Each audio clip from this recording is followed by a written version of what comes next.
देखिए, राहुल जी हो या तेजस्वी जी, ये लोग बिहार में पिकनिक यात्रा कर रहे हैं। SIR एक बहाना है, विधानसभा निशाना है, जिसकी जितनी संख्या उसकी उतनी भागीदारी होगी।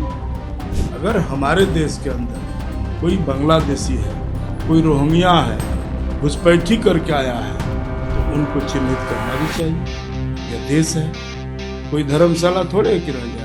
नमस्कार, द हिंदी टॉप देख रहे हैं आप और इस वक्त हम हैं अररिया में बड़ी बात यह है कि जहां जिस तरीके से द हिंदी टॉप लगातार बिहार की चुनाव यात्रा देख रहा है, आज हमारे साथ बेहद ही खास मेहमान मौजूद हैं। भारतीय जनता पार्टी के सांसद प्रदीप सिंह साहब। प्रदीप सिंह जी, आपके क्षेत्र में राहुल गांधी आए, तेजस्वी यादव आए, कई गंभीर आरोप लगाए, कैसे देखते हैं? देखिए, राहुल जी हो या तेजस्वी जी, ये लोग बिहार में पिकनिक यात्रा कर रहे हैं। कभी खेतों में सॉक्स पहन के चले जाते हैं, उनको पता नहीं कि सॉक्स खेत में कीचड़ है, और कभी चाय दुकान में चाय पीते हैं। तो ये सब पिकनिक और दिखावा है, ठीक है। और मुझे लगता है कि बिहार में जो विकास हुआ है और राष्ट्र जो विकसित हो रहा है, अब देश की जनता और बिहार की जनता विकास के नाम पे वोटिंग करेगा। इन लोगों का काम ही है पूरे देश में, राज्य में भ्रम फैलाना और देश में गुमराह करना मतदाता को। अब वो निकल पड़ा है कि वोट, मैं कहता हूँ कि जो भारत के नागरिक हैं, जो भारत के मतदाता हैं, चाहे वो किसी भी धर्म के लोग हो, किसी भी मजहब को मानने वाले हो, जो भारतीय है, उनको डरने की बात नहीं है। अगर उनका नाम छटता है तो उनको ऑब्जेक्शन देना है। और यह चुनाव पुनरीक्षण का काम पहली बार नहीं हो रहा है। देश में आज़ादी के बाद समय समय पर यह होता रहेगा, और जब होता था तब इन्हीं लोगों की पूर्वज की सरकारें थी। नेहरू जी होंगे प्रधानमंत्री, इंदिरा जी होंगे, राजीव जी होंगे, और लालू जी खुद बिहार के मुख्यमंत्री थे 2003 में, तब भी SIR हुआ था। तो वोटर लिस्ट स्वच्छ हो, वोटर लिस्ट में पारदर्शिता हो, ट्रांसपेरेंसी हो। अगर मेरे माता पिताजी मर गए हैं तो क्या उनका नाम रहना चाहिए? हटना चाहिए ना। तो वोटर लिस्ट का पुनरीक्षण काम समय समय पर चुनाव आयोग एक निष्पक्ष संस्था है, वो करते रहा है। और इन लोगों के पास कोई मुद्दा नहीं है, तो मुद्दा को भटकाने के लिए विकास के नाम पे डिबेट करने को तैयार नहीं है। बिहार में जंगल राज था, वो खत्म करके आज चौमुखी विकास हो रहा है, उसकी बात नहीं करता है। देश दुनिया का चौथा अर्थव्यवस्था हो गया, उनकी बात नहीं करता है। और मोदी जी कहते हैं कि अब तीसरा अर्थव्यवस्था बनेगा। तो अब ये सब की दाल गलने वाली नहीं है, और वोटर समझ रहा है आने वाला दिन में SIR एक बहाना है, विधानसभा निशाना है।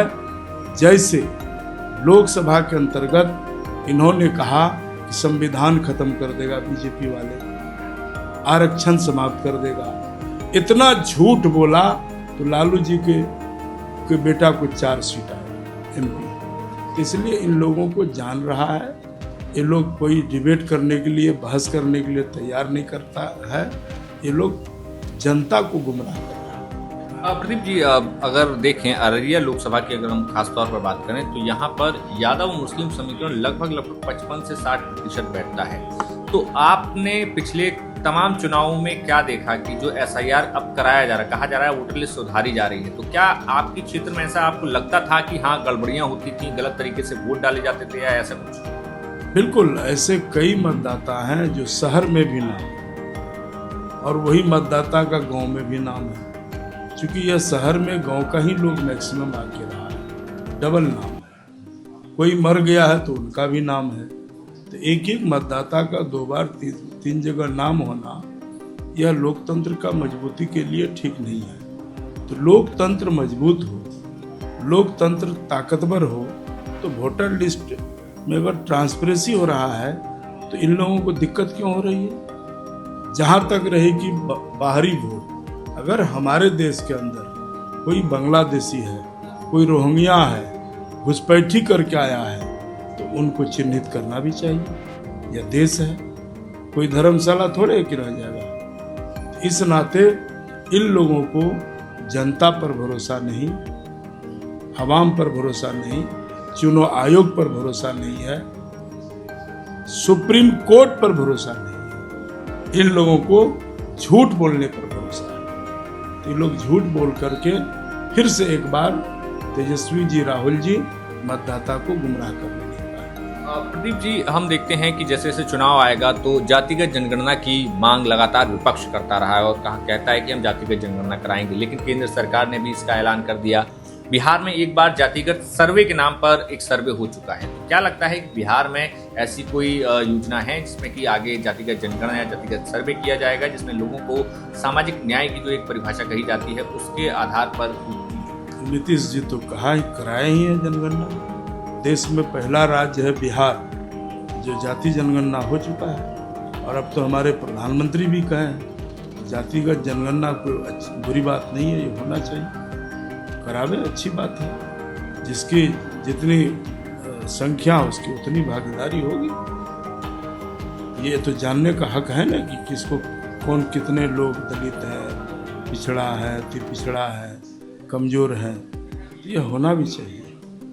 और प्रदीप जी, एक और सवाल कि आज पूर्णिया में जब हम देख रहे थे तो पप्पू यादव लगातार मंचों से नदारद थे, यात्रा में पीछे चल रहे थे। आज पप्पू यादव को मंच पर जगह दी गई, उन्होंने तेजस्वी यादव को लेकर कहा कि हम एक ही खून हैं, तो क्या इसका कोई असर होगा या सिर्फ ये सिर्फ चुनावी तरीके से बयानबाजी है? देखिए, इस सबसे कुछ होने जाना नहीं है। कौन पीछे है, कौन आगे है, ये सबसे क्या फर्क पड़ता है। उनका जो मतदाता है और पूरे बिहार के मतदाता, वह देख रहा है ना कि कौन विकास के काम कर रहा है। इससे क्या फर्क पड़ता है कि पप्पू जी आगे हैं कि पीछे हैं। ये उन लोगों का आपसी गठबंधन का साथी है, उनका मामला है, वो बताएंगे। आखिरी सवाल कि आगे बिहार में आप चुनाव में जाएंगे, किन मुद्दों को लेकर आप आगे बढ़ रहे हैं और क्या योजनाएं हैं जिनको आप जनता तक आप उनसे वोट मांग रहे हैं? देखिए, हम लोग बिहार में विकास के नाम पे वोट मांग रहे हैं। हमारा प्रधानमंत्री कहे कि सबका साथ सबका विकास,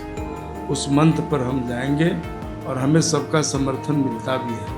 आज भी हम अररिया में इंडिया का 6 सीट में 4 सीट हम, और आने वाला दिन में मुझे लगता है कि हम 6 का 6 सीट यहाँ लेंगे और बिहार में अब की बार 225 पार हो,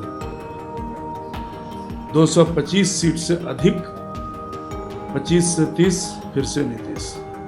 बहुत बहुत शुक्रिया। हमारे साथ थे बीजेपी सांसद प्रदीप सिंह, जिन्होंने कहा कि इस बार जो है 225 पार होगा और 25 से 30 फिर से नीतीश। अब देखना होगा कि आगे जब विधानसभा चुनाव होंगे तो क्या कुछ जनता का मूड और माहौल देखने को मिलता है। विकास गुप्ता के साथ मैं मोहित कुशवाहा, द हिंदी टॉप। शुक्रिया।